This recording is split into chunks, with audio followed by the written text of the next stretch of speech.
In 1982, Ann and I were working in Nairobi in Kenya. George Herbert Walker Bush and his wife Barbara made a trip to Africa. They went to, I think, 3 different posts, including ours. We learned to think the world of this couple.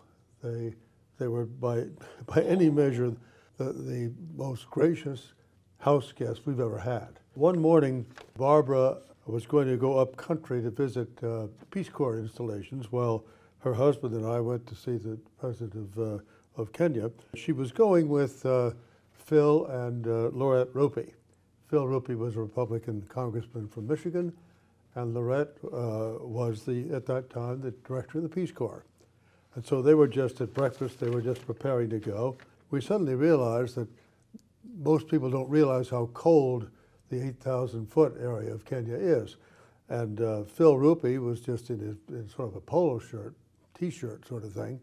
And so Ann said to our steward, just would you please run upstairs and get out of the ambassador's drawer, get a sweater for Congressman Ropey to wear. That evening, when their party came back, we asked how the day had gone. Barbara Bush said, it was really a wonderful trip, but except there was the terrible embarrassment. And I said, what do you mean? She said, well, if you could have seen that sweater that Phil was wearing, it was just full of holes, and we just had to keep kind of hiding him and explaining it. It was just awful. Then all of a sudden she realized that it was my sweater. 2 weeks later, we received a package, and the package came from Bermuda, and the Bushes had stopped to refuel in Bermuda on the way home. In the package was a perfectly beautiful Shetland sweater with a note that said, with best wishes from old foot-in-the-mouth Bush. And they went home, and we have 4 sons. They telephoned each of our 4 sons and told them they'd just been with our parents who were well in Kenya and everything was fine. And I thought it was about the nicest thing that I've ever seen happen. Another thing that happened on that trip was that we were in the fancy big limo, and I was sitting on the jump seats in front, taking a trip somewhere in Kenya. The car broke down, smoke coming out of the engine, and so we had to stop. And there was a following car, which was much smaller, kind of a small car without the jump seat arrangement or anything like that. And we sort of wondered what to do, and Vice President Bush said, well, Ann, you sit on my lap, there's no problem. and so she did. And the story does not end there, because Ann's mother, meanwhile, was drifting into dementia back in the Finger Lakes in Seneca Falls, New York. She went to a Rotary Club meeting and gave a talk about her wonderful daughter and son-in-law in Africa and explained how she had sat on George Bush's lap. I think there are going to be a number of, also in that same, the main car was outfitted with a microphone and a speaker up on the roof, strangely enough. George Bush just was absolutely delighted. Every time we would stop at a corner with some Kenyans around, all of a sudden he'd take the microphone and this thing would blast out on the top. Oh, this is the only speaking car in Kenya. And he'd go on and speak to them this way. And he had a wonderful time doing that. This is a story, you're going to probably hear several more stories like this about what grand human beings this couple were. But I think that one thing that we ought to bear in mind is that it's not just that George Bush was a wonderful human person, considerate, warm, and just a nice guy, and his wife also. He also had a tremendous effect on American policy. He was a very effective president in international affairs, much more than domestic affairs. Although they're great people, great human beings, and wonderful, funny human stories, he was also a great president. Bill, thank you. Yeah. Let me get your Hello, hello. In 1981, George Herbert Walker Bush was appointed by President Reagan to be in charge of the war on drugs. And he held that position throughout the 2 terms of President Reagan. I was from 80 to 83, I was the ambassador in Bogota. And that was the front lines of the war on drugs. And as a result of that, we had the Bushes visit us several times. And Bush, and himself, even more. I mean, he was, I don't want to overdo this, but he was a periodic house guest. And the first time that they came, we were extraordinarily impressed with two things. First, his advance people were actually polite and helpful. They were not the usual mixture of ignorance and arrogance that you find when the advance people come in. They were a pleasure, reflecting their boss. And he and Barbara came with him on that first trip, and we did the usual things. He and I called on officials, and Barbara traveled around the country, and she had trouble with the altitude, and she was ill a good deal of the time, but boy, she hung right in there. And after the trip was over, we were waiting, the two couples were in the library at the residence, and I turned to the Vice President and I said, Vice President Bush, would you and Barbara mind posing for a picture with the four of us and our young son, Alexander, who is 1.5 years old, and when he grows up, it'll be a wonderful thing for him to have this picture. And he said, sure, Tom, I'd be delighted to do that. So the four of us lined up, and I picked up Alexander. Alexander is big and strong, and he was captain of the rugby team at Trinity, and he was big and a handful when he was 1.5 years. And I picked him up, and something spooked him.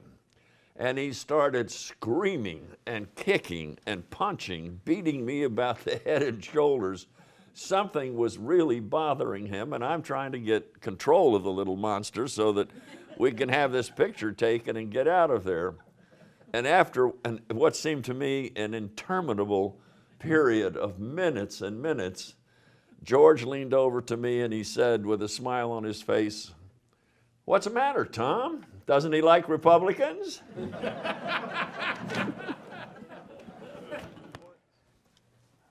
I have to say that it's a pleasure and an honor to be here, especially speaking after my close friends who've had much more extensive contacts with George Herbert Walker Bush than perhaps I did. But people in my business, and also the rest of us, acquire the ability to meet people, to look at people, and to come to conclusions about what is inside as well as what is outside. In 1985, President Reagan developed a cabinet task force on terrorism at the White House. And I was sent on detail to be the deputy director of the task force on terrorism, chaired by Herbert Walker Bush, who was the chairman. And I got to know this man well in the process of putting together an extensive report on how to deal with terrorism, which, as we are aware, hasn't worked perfectly, but it was an effort. Just before Christmas, he invited my wife, who was unable to be here today. She apologized to you, Tex. And I were invited to the vice president's house up on Massachusetts Avenue, the Naval Gun Factory, the observatory there. And we arrived and were allowed into the house, and in the drawing room, Mr. and Mrs. Bush stood to receive their guests. And we walked across the room and walked up, and he turned to his wife and said, "Barbara, this is Ambassador Edward Peck, who has been so helpful to us on Hello There." Now, I would never have risked that without this is Fred Beck, Clyde Schreck, something like that. But he had it straight. So here were all the people, because this was a cabinet level group, and all the kinds of senior officials there in that lovely house. And towards the middle of the evening, he said, "Ladies and gentlemen, I have now had the honor to introducing to you the U.S. Army Madrigal Singers who will entertain us." And out came this group of 12 men and women in wonderful period costumes, and they sang Christmas madrigal songs, which everybody admired and enjoyed. And when they finished, we all applauded, And he walked up and he gathered them and congratulated them. And then he took them to the buffet table first. Now, that's a gesture, folks, really. You know, you come before everybody else because you've just entertained us. He was a warm and affectionate and reasonable, rational, admirable, really, man. And that was a moment that I remember very well because it really made an impression on Anne and on me. Thank you very much.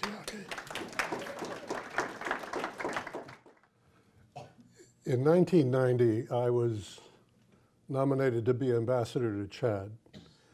And the day I had my sort of interview with President George H.W. Bush, my daughter Catherine and my wife were with me. We were in the Oval Office. The president and I sat at one end. I pointed out to him that Chad had oil. He didn't know that. He said, "Get me my briefing book." So that was one little thing. Anyway, after we had our chat, he had a few words with my wife and daughter. My daughter was a recent graduate of Wellesley College. She was a paralegal for a law firm in Washington. And the president said, "What are your plans?" She said, "Well, I've applied to join the Peace Corps." He said, "How's it going?" She said, "Well, you know how the government is."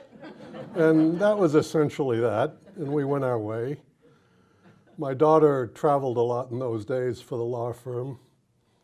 She came back after one of her trips, and she called the Peace Corps office to see how things were going. And the man she talked to, who was a working level guy, said, "You know." She said, "What are you talking about?" He says, "Come on now, you know."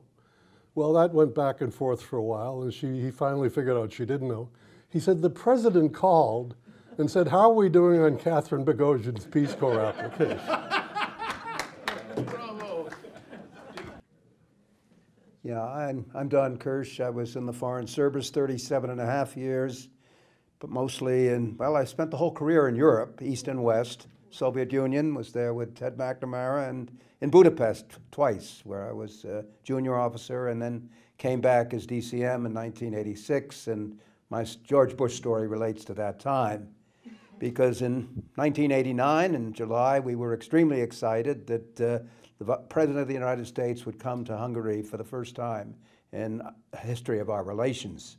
So I was the control officer for this visit. My job was to get out the crowd, make sure we had big crowds. We were competing actually with Warsaw in that regard, which was the president's next stop. The communists were still trying to hang on to power, but we were hoping that this visit would move them along, as indeed it did over the next few months. And anyway, we were very pleased, very excited, and as we got set for the big reception, we had the biggest rainstorm that I had ever experienced in Central Europe. The heavens opened up, it poured down in buckets, and we're standing right outside the Hungarian Parliament. I don't know if you've been there, this magnificent building on the Danube. And the president of Hungary at that time, this professor, was up there making his speech in the pouring rain. The deputy foreign minister standing next to me, he said, "Our president's remarks are a page and a half long. Your president's remarks are 6 pages long." Well, President Bush stepped up to the microphone and stood up there, ripped his speech in half, and said, "You've been waiting a long time. I have these prepared remarks, but I'm going to rip them up and speak to you from the heart." The crowd went bonkers because they were used to the communists, their staged speeches, very, very predictable, and he did speak to the heart for about 3 or 4 minutes. The only hitch was that the interpreter, who we had picked out, froze because he was so used to staged remarks. He'd rehearsed the president's speech. He didn't know what to do. Fortunately, there was a backup from State Department's language services who stepped up to the plate and did his job. The other thing I will add about the classiness of the Bushes, they left. We had a very good visit. As I mentioned, the communists were gone within a few months, But the very next day, we got this package in the mail with several handwritten letters from the president to each of his Hungarian hosts. I thought, what a class act this was. We delivered them immediately.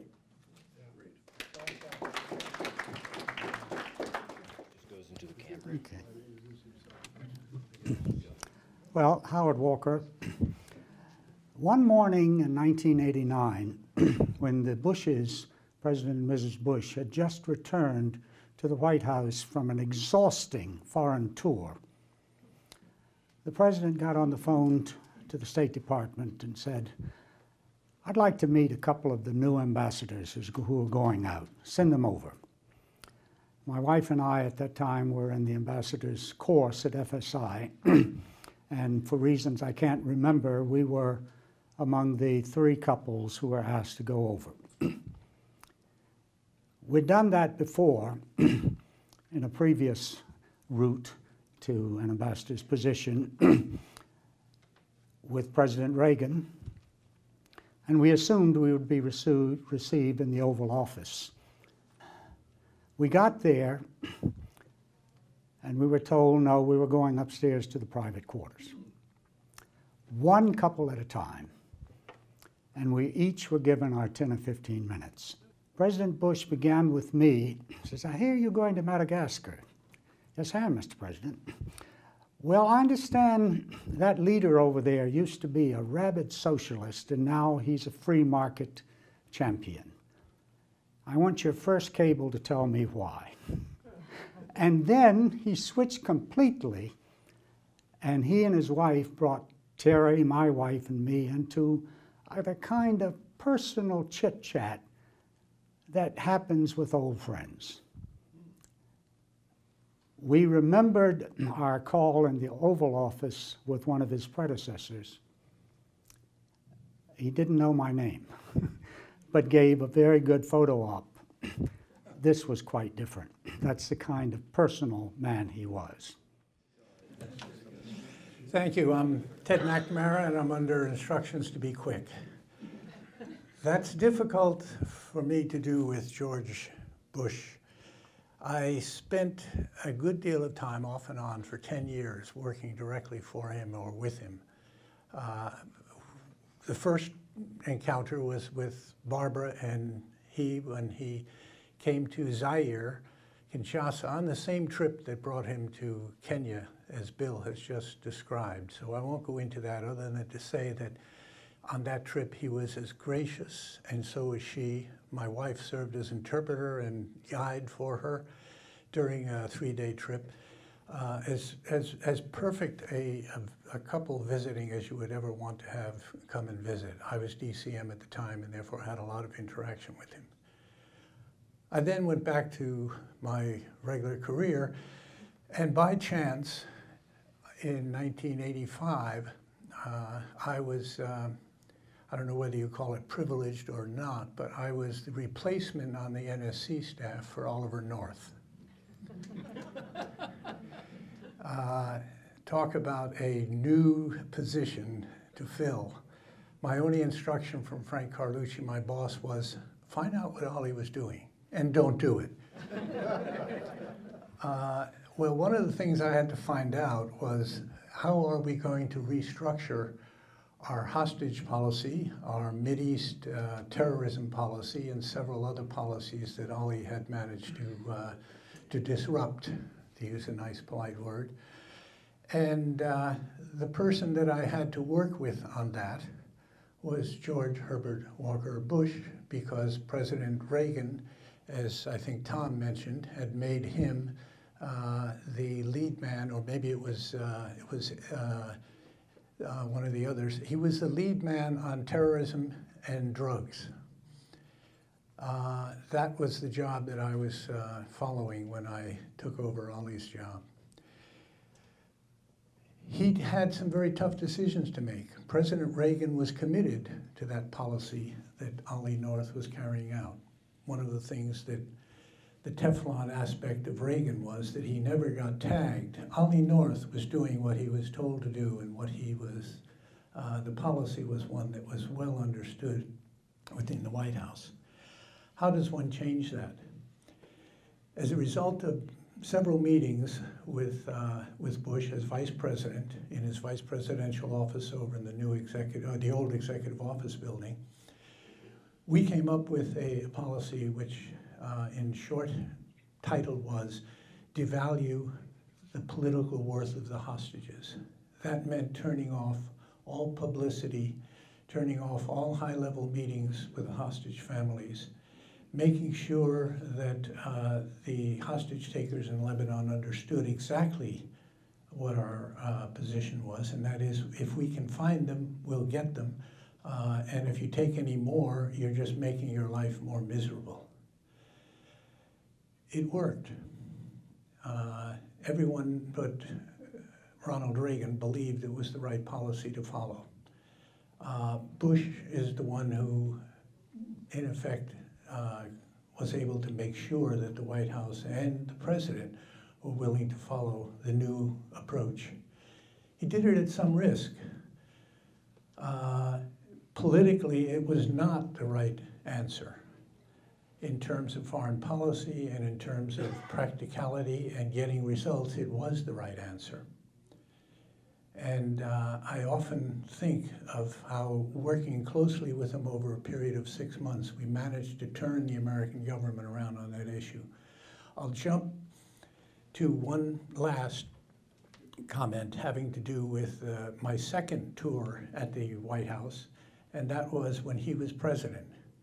And by then, I had met him several times while I was ambassador in Colombia because, as Tom pointed out, he was very, very committed to seeing if he couldn't ameliorate the drug problem in the United States and the trafficking problem in Latin America. But what I was there for on my tour, my second tour with him as president, was to work on Pan Am 103, the Lockerbie tragedy. I'm sure you all remember that one. He made it very plain to Brent Scowcroft, and when I arrived in 1991, to me, that yes, he knew that we had been attacking Gaddafi. We then, at that point, knew that Gaddafi was the perpetrator of Pan Am 103 tragedy, and that it was time to do something. He had several military options, which had been on the table from the Reagan administration. His decision was, I'll look at the military options, but not until I have at least one non-military option. Brent looked at me figuratively and said, now you got your marching orders. And it's kind of like as it was at the Olive North, don't do it. This time it was, do it. Fortunately, both Brent and Bush were very, very helpful and very, very encouraging. We did develop a non-military option. The non-military option was to go to the French, go to the British, and then go to the UN and get the UN to put Gaddafi in an international box. It was a box he never got out of. He was out of, and if you take a look at the record, there's not one single terrorism event that's attributable to Gaddafi following the adoption of the sanctions by the United Nations until he eventually left office.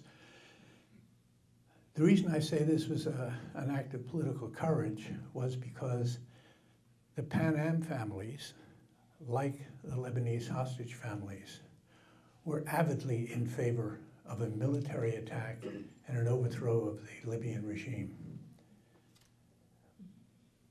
President Bush knew that was the wrong answer. He would never get any support from the Europeans, and we couldn't do it without their support, and it would be an endless battle. He made his decision and he stuck with it, despite the fact that those same Pan Am families then began to oppose Bush because he was a wimp. He stuck with it, so did I. I was a wimp by them. And in the end, it worked. Let me tell you a personal thing. Each time I went into the office with the Oval Office to see him on these issues, he would greet me with, and he knew me by then, both because of Columbia and what I was doing in the NSC before when he was vice president. He would greet me with this exaggerated yell, not quite a yell, but a very loud voice, burlesque almost, "Mr. Ambassador." And this was accompanied by a huge roundhouse punch to my midriff, which pulled up just short of making an impact. And then he'd look at me, and he did it 2 or 3 times, so after the first one, it wasn't a surprise, and he said, "Ted, you didn't flinch." This was the spontaneous George H.W. Bush, absolutely unknown to the American public, but it was the real George Bush. Unfortunately, he didn't make it that apparent to the American public, or he would have had a second term in office, I think. Thank you, Ted. I'm Tex Harris. I want to tell a great Bush courageous story. Early 1990s, Nelson Mandela and F.W. de Klerk negotiate a new constitutional framework for South Africa.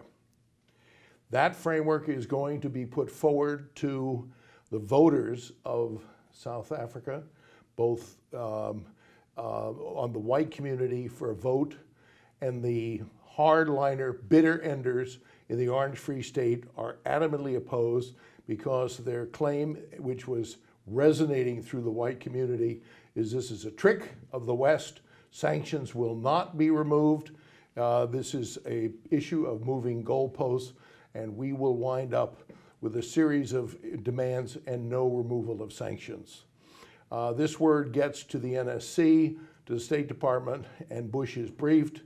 Bush realizes that under the Anti-Apartheid Act, the Comprehensive Anti-Apartheid Act, he has authority to, as the president, to unilaterally withdraw sanctions if there have been negotiations which provide equal political status for all South Africans. He makes a determination that that will be done, and he signs letters to both de Klerk and to Nelson Mandela, and then he calls them on the phone. Nelson Mandela, well, first in the white community, the news that sanctions are to be withdrawn, and the United States was the first country to withdraw sanctions under the Bush administration. This essentially saves the election and allows the new South Africa Constitution to go forward, the process to go forward, leading to new elections, which Nelson Mandela was elected the president and F.W. de Klerk the vice president.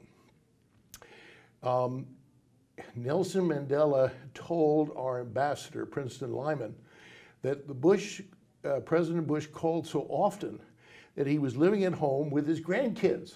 And so when the phone would ring, the grandkids would run around the house screaming, "Bush, Bush, Bush." Thank you.